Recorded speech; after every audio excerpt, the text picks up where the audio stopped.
the folded X-beam. So I'm going to scan this baby real slow for you guys, so you can stop and get any information you need out of it. Here's all the formulas here. Tuning and adjusting. And here is some dimensions. There's full size beam and the minimum size beam. And here is some more tuning. Right? And then here's the X-beam. So this thing's done on the flat plane. Just a board. I have mine cut in half.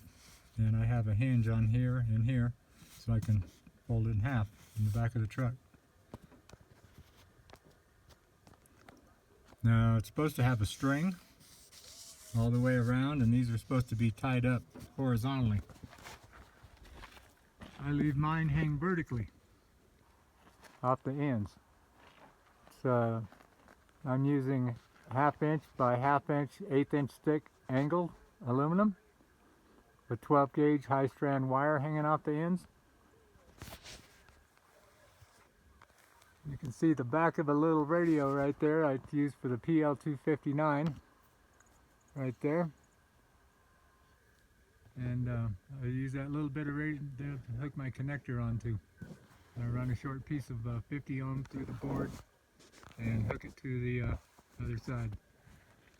And so the back two there, you have the 2 driven elements hooked to each side of the coax, 50 ohm straight feed, and you can put a balun on there. And then 2 directors, they have a small wire that's connecting them.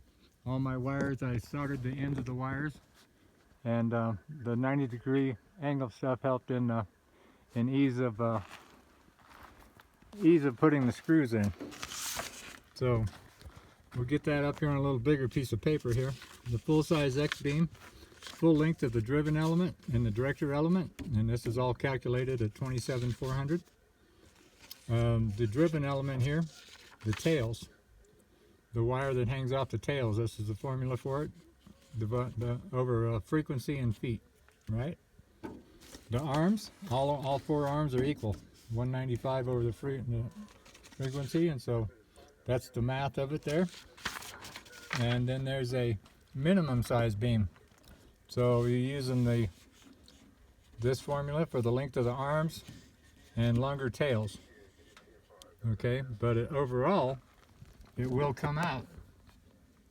If you do the math, it's this thing here, it's just has shorter arms and longer wires, longer tails on it. And of course, it's all built on a 1/2 inch aluminum tubing with 19 gauge wire on a 200-to-1 build ratio. Like I said, I went a little bit different. I actually used a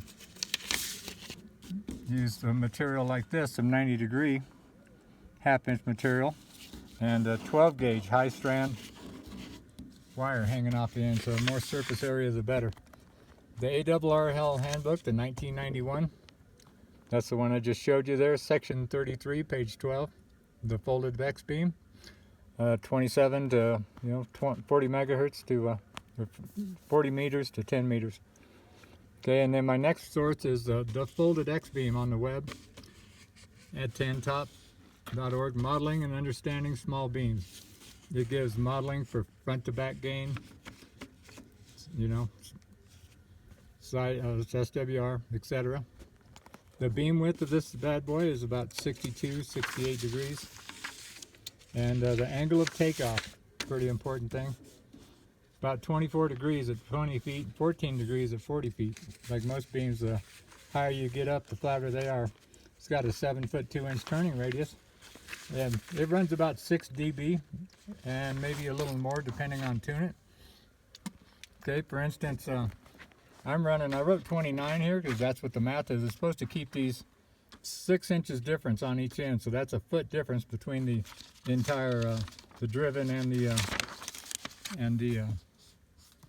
director. It's supposed to maintain that.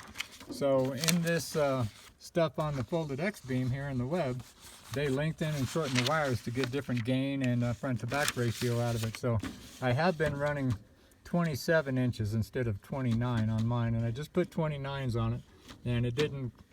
And I'll put up another short video of this thing on a antenna tuner of the matching stuff I had with it over the truck there. And so yeah, there's a jumper. I got a 12 gauge jumper on my director between the two elements, and I soldered the ends of all my wires.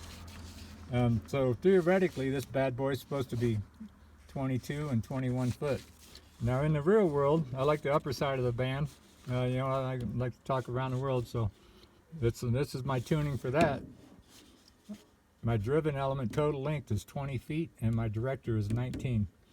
So I got 7 foot 1 3/8, 85 inches. There's the math per element. So it is I'm maintaining the ratio, but in the reality versus theoretically, it's going to be a smaller antenna. And then on the modeling on this thing, this is a 2-element Yagi, and this is the X-beam, and it has an odd-shaped lobe on the back of it because it's an X. It's not round. It can, if you tune it right, you can get kind of a 2 round balls out of it to get the most gain. The best SWR looks like just a sack here. The best gain is got a couple actual lobes on it. And I can turn this baby over down to the southwest there towards Australia and pretty much tune out the east coast at times. So we had some good DX here running, but it's starting to die off and it's getting kind of quiet.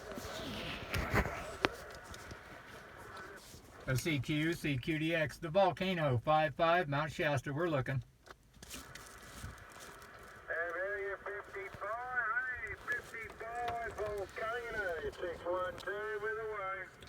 Yeah, very good, Rick. 612 down under. I'm doing a video on the folded X-beam, making you a star there, QSL.